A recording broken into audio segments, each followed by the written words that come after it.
नमस्कार दोस्तों, आइए जानते हैं उत्तर प्रदेश के सभी जिलों की दिन भर की ताजा और बड़ी खबरें। और आप अभी यूपी के किस जिले से इस वीडियो को देख रहे हैं, कमेंट में जरूर बताइए। आज की पहली खबर, यूपी में जल्द भरे जाएंगे खाली पद। सीएम योगी ने भर्ती बोर्ड और आयोग अध्यक्षों से मांगी रिपोर्ट। सीएम योगी ने अपने आवास पर सोमवार की शाम भर्ती बोर्ड और आयोग के अध्यक्षों के साथ बैठक की। सीएम ने खाली पड़े पदों की जानकारी मांगी है। यह भी कहा कि भर्ती प्रक्रिया को पारदर्शी व समय पर पूरा किया जाए। योगी ने कहा, उत्तर प्रदेश पुलिस भर्ती की परीक्षा प्रदेश में सकुशल हुई है। यह एक मॉडल बना है। परीक्षा की इस प्रक्रिया को अन्य भर्ती बोर्डों द्वारा भी अपनाया जाए। मुख्यमंत्री जी ने कहा कि प्रदेश में ई अधिचयन पोर्टल की व्यवस्था की गई है। सभी विभाग इसका उपयोग कर अधिसूचना जारी करें। जिन विभागों में नियुक्ति की जानी है, वहां से तत्काल अधिसूचना आयोग को भेजकर नियुक्ति प्रक्रिया को संपन्न कराया जाए। किसी भी विभाग के स्तर से भर्ती प्रक्रिया को लेकर पेंडेंसी न हो। हर हाल में समय सीमा के अंदर सुचारू ढंग से सभी प्रक्रियाएं संपन्न की जाएं। आयुष्मान कार्ड पर आया नया अपडेट। मुख्यमंत्री योगी आदित्यनाथ ने 70 वर्ष से अधिक आयु के लोगों को आयुष्मान भारत प्रधानमंत्री जन आरोग्य योजना से 5 लाख तक के मुफ्त उपचार की सुविधा जल्द से जल्द उपलब्ध कराने के निर्देश दिए। सोमवार को 5 कालिदास मार्ग स्थित अपने सरकारी आवास पर उन्होंने चिकित्सा एवं स्वास्थ्य, परिवार कल्याण और चिकित्सा शिक्षा विभाग के कार्यों की समीक्षा की। योगी ने कहा कि ऐसे लोगों का जल्द से जल्द आयुष्मान कार्ड उपलब्ध कराया जाए। यूपी में रोडवेज बसों के फास्टैग हैक, 2 करोड़ की चपत की आशंका। रोडवेज बसों का फास्टैग हैक होने से 2 करोड़ रुपए की चपत लगने की आशंका है। मुख्यालय के अफसरों में आनंद फानंद सोमवार शाम साइबर थाने में तहरीर दी। हालांकि उनका कहना है कि खाते से अब तक कटौती का कोई मामला रोडवेज के किसी भी परिक्षेत्र से नहीं आया है। रोडवेज की बसों में एसबीआई और एक्सिस बैंक के फास्टैग लगे हैं। अधिकारियों ने बताया कि सोमवार शाम तकरीबन 4 बजे बसों के टोल प्लाजा से गुजरने पर पहले लो बैलेंस का मैसेज आया, जबकि फास्टैग में रोजाना 1 से 2 करोड़ रुपए डाले जाते हैं, जिससे 11,000 बसों को टोल से गुजरने पर दिक्कतें नहीं होती हैं। जब अधिकारियों ने लो बैलेंस के मैसेज के बाद खाते और फास्टैग चेक किए तो उसमें इन बैंकों की जगह आईडीएफसी बैंक दिखाने लगा। योगी सरकार 2.0 के 2.5 साल 25 सितंबर को पूरे हो रहे हैं। दूसरी बार प्रचंड बहुमत से लौटे योगी इन 2.5 साल में और ताकतवर हो गए। मोदी के बाद उनकी सबसे ज्यादा चर्चा होती है। चुनाव में दूसरे स्टेट में उनकी सभाओं की मांग होती है। उनकी योजनाओं को मोदी सरकार से लेकर दूसरे राज्यों ने अपनाया।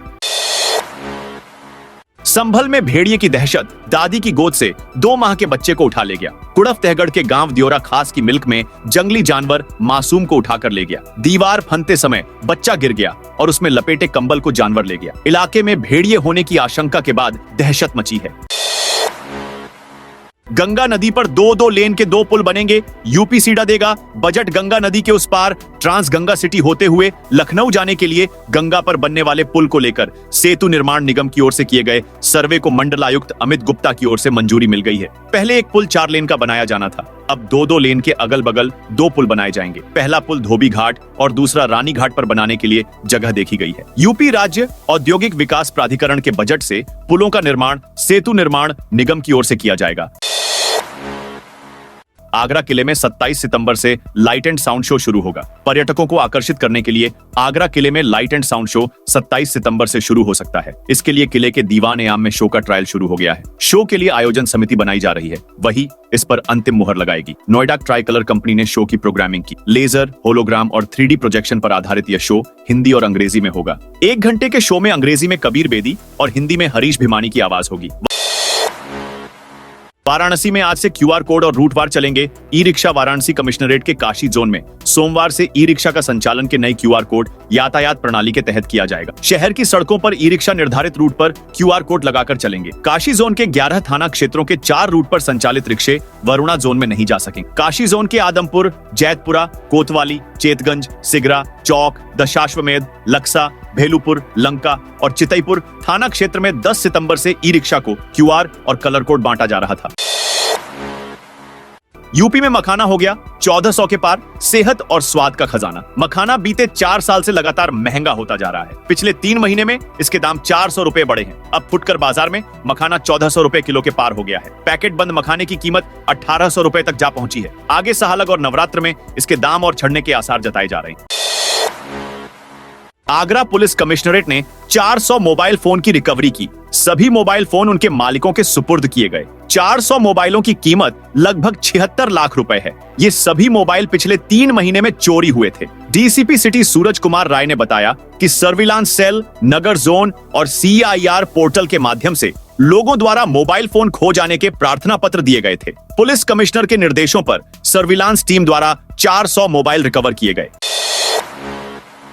उत्तर प्रदेश में उपचुनाव से पहले योगी सरकार ने नवरात्रि को भव्य रूप से मनाने और महिलाओं युवतियों में जागरूकता लाने के लिए अफसरों की पूरी फौज उतार दी है। इसी के तहत नवरात्रि पर महिला सुरक्षा के तहत 3 से 12 अक्टूबर तक प्रदेश के हर जिले, तहसील, शक्तिपीठों, मंदिरों और सार्वजनिक स्थानों पर सांस्कृतिक कार्यक्रमों के जरिए महिलाओं और युवतियों को जागरूक किया जाएगा। सीएम योगी के आदेश पर संस्कृति विभाग ने यूपी के 75 जिलों के सभी डीएम को इसके लिए पत्र जारी किया है।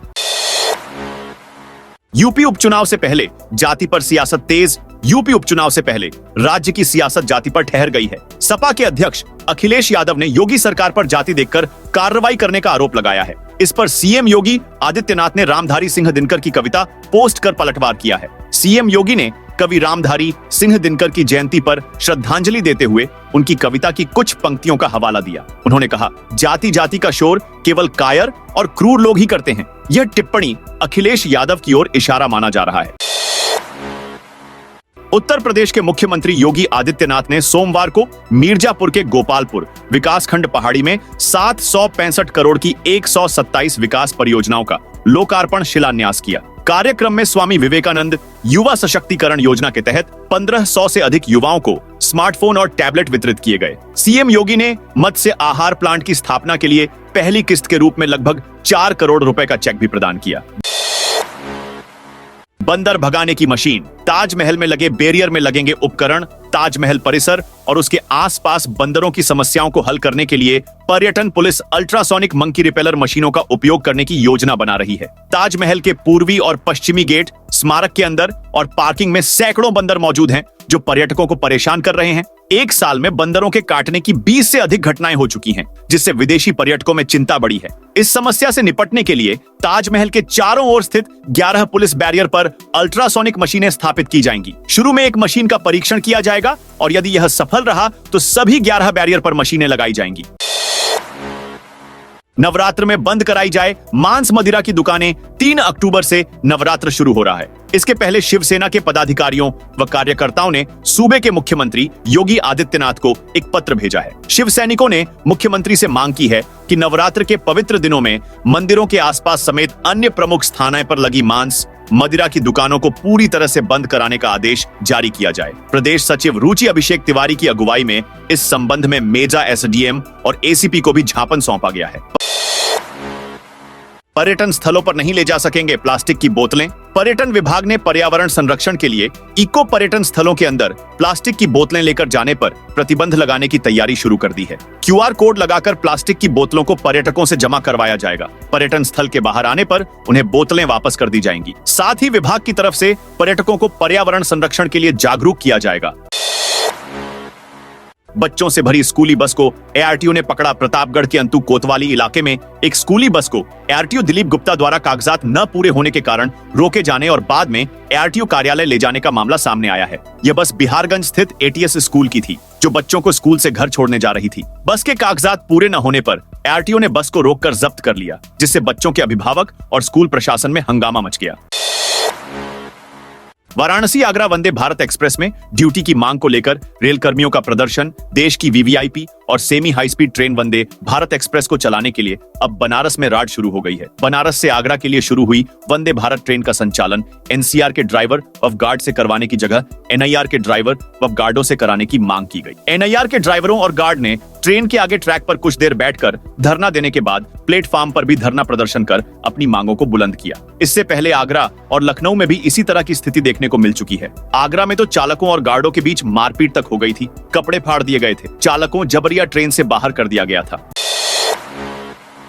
पीलीभीत में पकड़ा गया आदमखोर बाघ कई किसानों पर कर चुका था हमला। उत्तर प्रदेश के पीलीभीत टाइगर रिजर्व जंगल से सटे गांवों में कई किसानों की मौत का कारण बने आदमखोर बाघ को आखिरकार वन विभाग की टीम ने सोमवार तड़के माला रेंज में पकड़ ली। बाघ के दहशत के कारण लोग घरों ने निकलना कम कर दिया था। हालांकि दूसरी ओर एक अन्य बाघ ने खेत में काम कर रहे एक किसान पर हमला कर उसे गंभीर रूप से घायल कर। अलीगढ़ यूनिवर्सिटी में नॉनवेज पर हंगामा।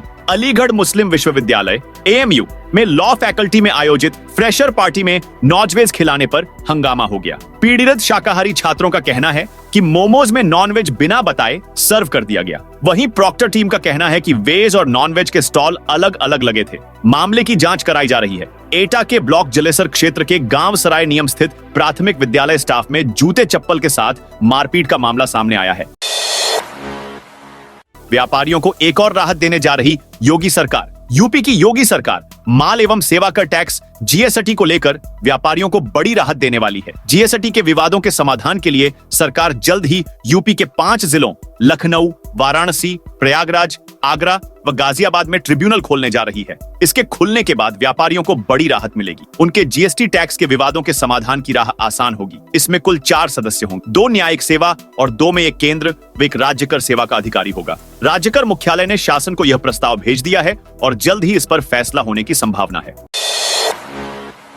यूपी में सभी देवी मंदिरों में भव्य आयोजन महिलाएं होंगी। मुख्य भागीदार मुख्यमंत्री योगी आदित्यनाथ के नेतृत्व में उत्तर प्रदेश सरकार ने नवरात्रि पर्व के अवसर पर प्रदेश भर के देवी मंदिरों में भव्य सांस्कृतिक आयोजनों की योजना बनाई है। ये आयोजन 3 से 12 अक्टूबर तक चलेगा, जिसमें विशेष रूप से महिलाओं और बालिकाओं की सहभागिता को सुनिश्चित किया जाएगा। लखनऊ में SGPGI में गार्डों ने तीमारदारों को पीटा। लखनऊ के SGPGI में तैनात गार्डों ने तीमारदारों को पीट दिया। दोनों ओर से जमकर लात घूंसे चले। गार्डों ने मिलकर तीमारदारों को गाली देते हुए कपड़े तक फाड़ डाले। पीड़ित ने PGI थाने में गार्डों के खिलाफ शिकायती पत्र दिया है। पुलिस का कहना है कि जांच चल रही है।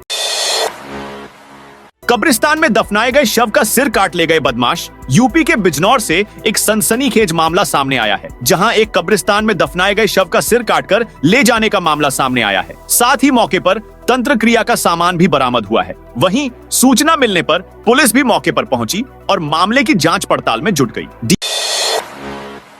डीएम नेहा की सख्त कार्रवाई। खुले में शराब पीने वालों की खैर नहीं। गोंडा जिले में सार्वजनिक स्थानों पर शराब पीने वालों के खिलाफ जिला प्रशासन ने सख्त रुख अपनाया है। डीएम नेहा शर्मा ने शराब की दुकानों के बाहर सार्वजनिक स्थानों पर शराब पीने वाले व्यक्तियों पर सख्त कार्रवाई के निर्देश दिए हैं। यह कदम शराब की दुकानों के बाहर भीड़ लगाकर नशा करने से माहौल खराब होने की शिकायतें सामने आने पर उठाया गया है। पीलीभीत टाइगर रिजर्व के जंगल से रात में गुजरे तो दिखानी होगी ID। पिछले दिनों माला रेंज के अंतर्गत जंगल में हुई घटना के बाद पीलीभीत टाइगर रिजर्व प्रबंधन ने अहम निर्णय लिया है। अब PTR से जुड़े रास्तों पर अगर रात में गुजरते हैं तो अपनी पहचान बतानी होगी। ID नहीं देने पर कार्रवाई होगी। इसके लिए टीमों को गठन कर दिया गया है ताकि नियमित 10 घंटे चेकिंग की जा सके।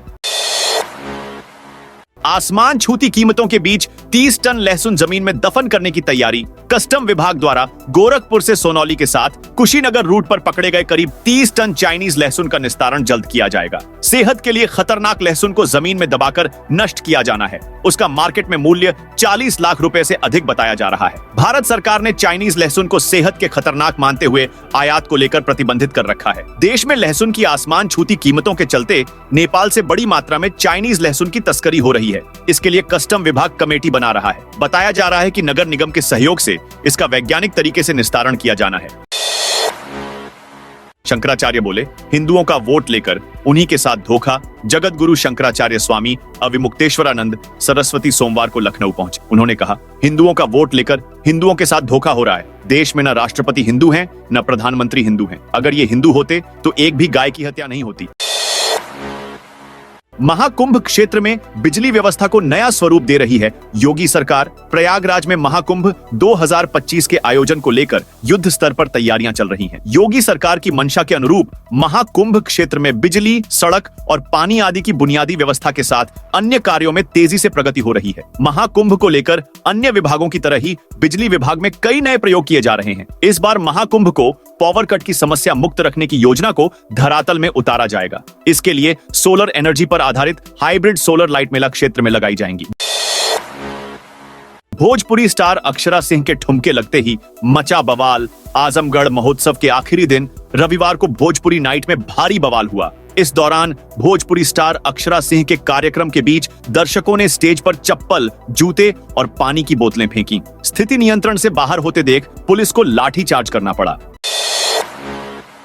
विश्व प्रसिद्ध तिरुपति बालाजी मंदिर के लड्डू प्रसादम में बीफ और सुअर की चर्बी और मछली के तेल मिलाने के खुलासे ने पूरे देश में हड़कंप मच गया है। तिरुपति लड्डू विवाद पर जमकर सियासत हो रही है। आरोप प्रत्यारोप का दौर जारी है। इसी बीच जगत गुरु रामभद्राचार्य ने तिरुपति बालाजी मंदिर के लड्डू प्रसाद में जानवरों की चर्बी के इस्तेमाल के मामले पर अपनी प्रतिक्रिया दी है। एक न्यूज से बातचीत में रामभद्राचार्य ने कहा कि तिरुपति तिरुमाला मंदिर में प्रसाद में मिलावट करके हिंदू भावनाओं को ठेस पहुंचाया गया है। ईसाई और इस्लामी संस्कृति हिंदू धर्म को ठेस पहुंचा रहे हैं। ईसाई धर्मी सनातन की भावना को ठेस पहुंचा रहे हैं। उन्होंने कहा कि आने वाले समय में एक सनातन बोर्ड होगा जो सभी मंदिरों पर नियंत्रण करेगा। इस अपमान का बदला लिया जाएगा। समय पर बताया जाएगा कि कैसे बदला लिया जाएगा। इसको लेकर हमारी तैयारी चल रही है। ये बड़ा षड्यंत्र है। उन्होंने फिर से दोहराया कि हिंदू सनातन बोर्ड का गठन होगा।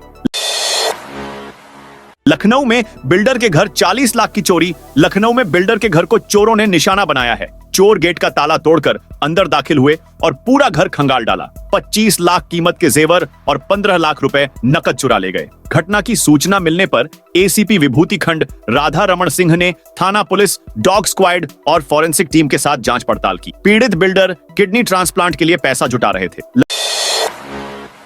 लखनऊ में 6 महीने के लिए रहेगा रूट डायवर्जन। लखनऊ में दिलकुशा केबिन से मल्हौर रेलवे स्टेशन लखनऊ बाराबंकी रेलखंड के बीच ग्वारी क्रॉसिंग पर रेलवे ब्रिज का निर्माण होने जा रहा है। इसके चलते 25 सितंबर से 30 अप्रैल 2025 तक ग्वारी क्रॉसिंग की तरफ आने जाने वाले रास्तों पर डायवर्जन रहेगा।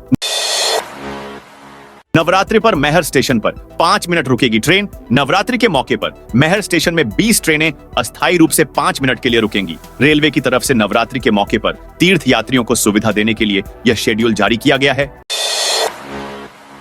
लखनऊ में सोमवार को टाटा मोटर्स के खिलाफ किसानों ने प्रदर्शन किया। क्रांतिकारी किसान यूनियन के कार्यकर्ताओं ने यूपसाइडा के कार्यालय का घेराव किया। किसानों ने टाटा मोटर्स पर धोखाधड़ी का आरोप लगाया है। संगठन के महासचिव गुरमीत ने कहा कि कई साल पहले टाटा मोटर्स ने चिन्हट के 12 गांव के 556 किसानों की जमीन को अधिग्रहण किया था। सालों बीत जाने के बाद भी शर्तों के मुताबिक पैसा नहीं मिला। किसानों की जमीन को अधिग्रहण करते समय किसान आश्रित परिवार के एक सदस्य को नौकरी देने का वादा किया गया था। यूपी में कम बारिश से धान की फसल पर आया संकट। खरीफ की मुख्य फसल धान की अच्छी उपज के लिए पानी की आवश्यकता है, लेकिन औसत से कम हुई बारिश से किसानों की चिंता बढ़ गई है। इसी तरह तापमान बढ़ता रहा और बारिश नहीं हुई तो धान के उत्पादन पर असर पड़ेगा। यूपी के इस शहर में पाकिस्तानी झंडे के कारण बंद रहे बाजार। आगरा के राजपुर चुंगी में 12 वफात पर पाकिस्तान का झंडा फहराने के मामले में व्यापारियों ने बाजार बंद कर प्रदर्शन किया। पुलिस ने मुकदमा दर्ज किया था, लेकिन कार्रवाई नहीं हुई। व्यापारी और हिंदू संगठन 2 दिन में कार्रवाई की मांग कर रहे हैं। पुलिस ने जांच की जानकारी देने और दोषियों पर कार्रवाई का आश्वासन दिया है। साथियों, ये थी उत्तर प्रदेश की दिन भर की ताजा और बड़ी खबरें।